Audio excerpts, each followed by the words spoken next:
I'm going to start this video off with a question. What is your favorite EQ? When I ask a lot of people this question, they tell me Fabfilter Pro-Q is their favorite EQ, but then they tell me something funny. They tell me that they use Ableton stock EQ most of the time to cut down on resources, and they only use Pro-Q sparingly.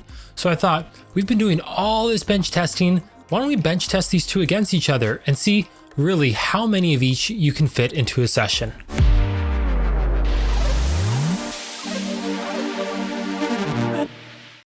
Alright, so I'm going to speed both of these up. We have Pro-Q 2 on the left and the stock EQ on the right. I did match all settings between these two EQs identically. I picked a vocal preset that comes with Pro-Q 2, and then simply copy those settings over to Ableton stock EQ.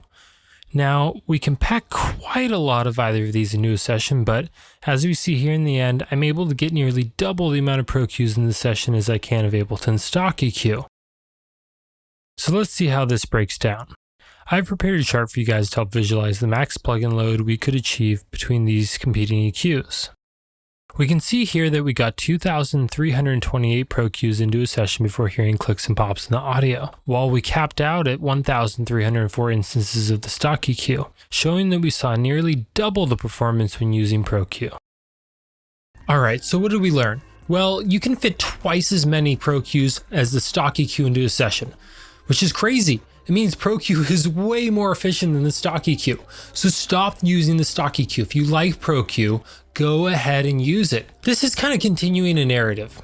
Two things. One, Ableton is really terrible at coding for efficiency. The other is that Fabfilter has just done a great job at coding for efficiency. I would imagine with those big GUIs, with all the buttons and all the nice colors, that would be a huge system hog, but it's not.